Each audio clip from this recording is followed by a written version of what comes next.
Bismillahirrahmanirrahim. Assalamualaikum warahmatullahi wabarakatuh. Bagaimana kabarnya anak-anakku sekalian, kelas 10, 11, 12 SMA Said Naum. Pada kesempatan ini Bapak akan memberikan konsep materi tajwid ringkas ya, di mana dalam materi dasar Al-Quran, materi dasar ilmu tajwid yang memang akan selalu ada dalam setiap ujian. Selain nanti akan memasukkan materi-materi Al-Quran yang ada di PAI ya. Oke, kita lanjutkan. Yang akan nanti Bapak tanya adalah tentang hukum nun sukun dan tanwin. Nun sukun dan tanwin, yaitu nun sukun, nun yang ada tanda sukunnya, tanwin yang tulisan harokatnya double itu. Kalau bunyinya itu an, in, un gitu ya. Secara garis besarnya hukum nun sukun dan tanwin ini ada 4. Izhar, idgham, ikhfa, iqlab ya. Ada juga yang menanyakan ada 5 karena idghamnya langsung. Izhar, idgham biguna, idgham bilaguna, ikhfa dan iqlab. Oke. Kita ngambil yang 4 dulu ya. Izhar. Izhar adalah jelas. Jadi membaca nun sukun dan tanwinnya harus jelas. Oke. Hurufnya ada 6. Hamzah, ha, kha, ain, ghin, ha.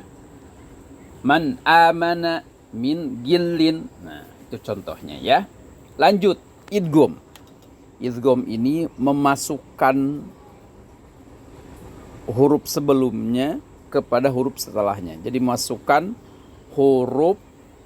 memasukkan nun sukun dan tanwin ke dalam huruf setelahnya. Yang mana?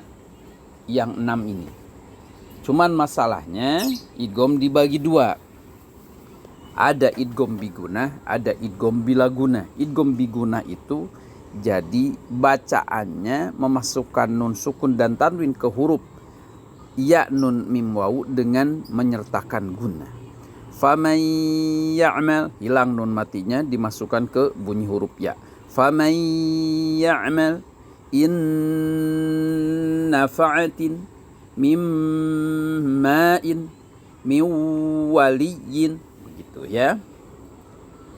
Itu yang huruf biguna atau yang memasukkan nun sukun dan tanwin ke huruf setelahnya, ke huruf-huruf idgham biguna namun jadi memakai guna.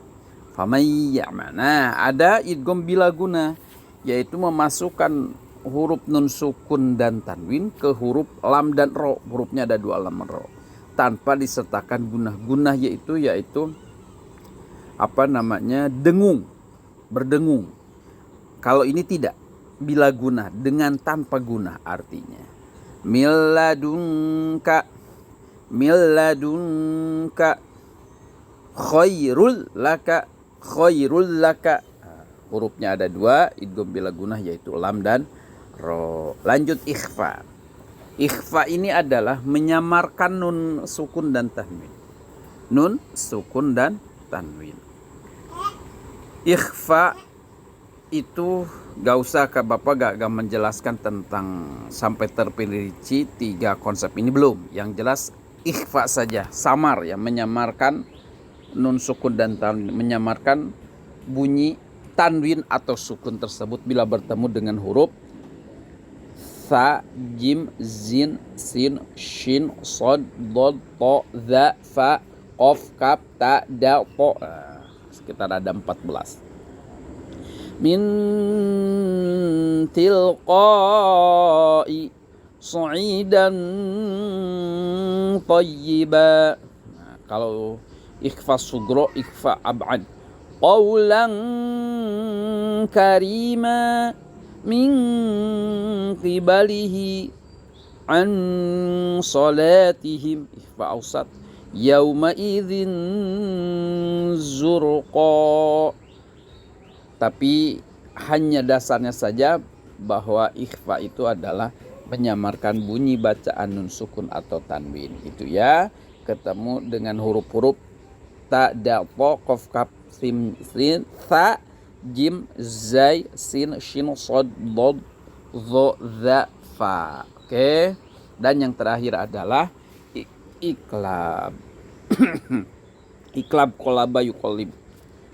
Artinya sih membolak-balikan kalau iklab. Mengganti bunyi nun mati dan tanwin ke dalam bunyi bunyi mim. Iklab.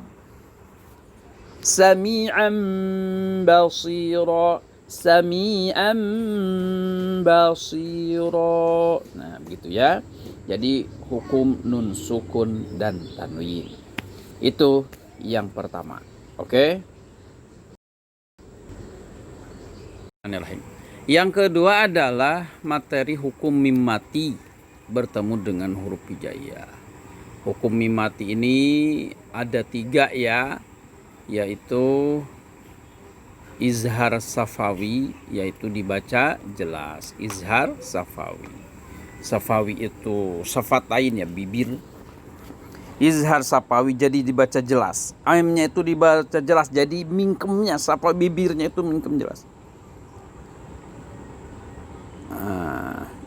Yang kedua adalah idgham mimi, yaitu mim mati ketemu dengan mim. Nah, yang ketiga adalah dibaca sama-samar, ikhfa syafawi, jadi mingkemnya tidak begitu. Ikhfa syafawi, yaitu mim mati ketemu ba. Nah, oke. Lihat.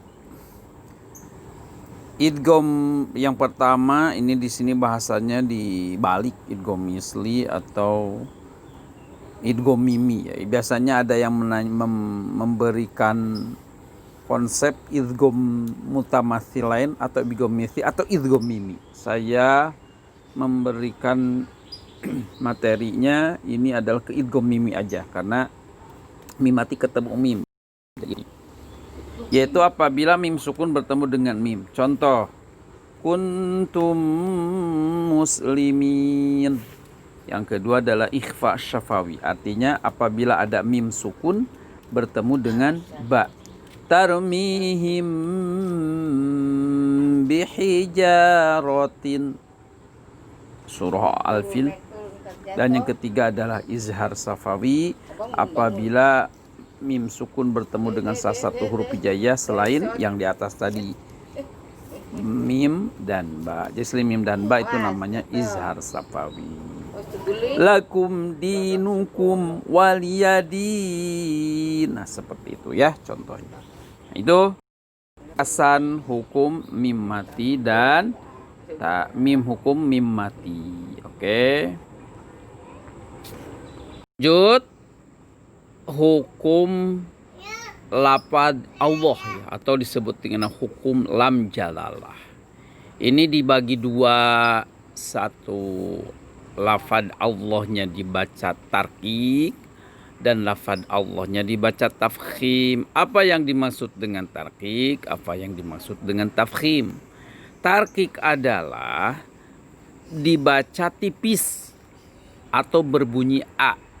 Rasulillah, dengan catatan sebelum lafaz Allah ada huruf yang berharkat kasrah.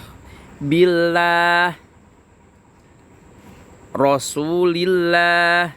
Nah, la ilaha illallah bukan. Kalau itu tafkhim. Billah, bismillah. Nah, Bismillahirrahmanirrahim. Nah, itu dibaca tarkik. Dan yang kedua adalah tafkhim, dibaca tebal, yaitu lafaz Allah lam jalalah sebelumnya ada huruf yang berharkat fathah dan dhammah. Minallah, nasrullah, la ilaha illallah. Nah, itu ya. Jadi lam jalalah hukum lafaz Allah ada 2, dibaca tarkik tipis bila mana sebelum lafaz Allah ada huruf yang berharkat kasrah, dan dibaca tafkhim bila mana ada huruf sebelum lafaz Allah berharokat fathah dan dhammah. Itu ya jenis Itu hukum lafad Allah. Baik, lanjut yang terakhir adalah Bapak memberikan pertanyaan tentang pengetahuan kalian dalam hal terjemah ya, arti dari surah Al-Fatihah. Langsung saja kita mulai dengan bismillah. Bismillahirrahmanirrahim. Artinya dengan nama Allah yang Maha Pengasih lagi Maha Penyayang. Alhamdulillahirabbil alamin. Segala puji bagi Allah, Tuhan semesta alam atau Tuhan seluruh alam. Ar-Rahmanir-Rahim, yang Maha Pengasih lagi Maha Penyayang. Maliki yaumiddin, yang menguasai hari pembalasan. Iyyaka na'budu wa iyyaka nasta'in, hanya kepada Engkau lah kami menyembah dan hanya kepada Engkau lah kami memohon pertolongan. Ihdinas siratal mustaqim, tunjukilah kami jalan yang lurus, yaitu siratal ladzina an'amta alaihim ghairil maghdubi alaihim waladdallin, yaitu jalannya orang-orang yang telah Kau beri nikmat kepada mereka. Ghairil maghdubi alaihim waladdallin, yaitu bukan jalannya orang-orang yang dimurkai dan bukan pula jalan mereka yang sesat. Al-Fatihah ini terdiri dari berapa ayat? 7 ayat. Diturunkan di kota mana? Kota Mekah, maka disebut dengan Makkiyah. Kalau ada surah yang turun di Madinah, maka disebut dengan Madaniyah. Itu saja ya materi kisi-kisi pada kesempatan PTS ini. Mudah-mudahan kalian bisa memahaminya. Wassalamualaikum warahmatullahi wabarakatuh.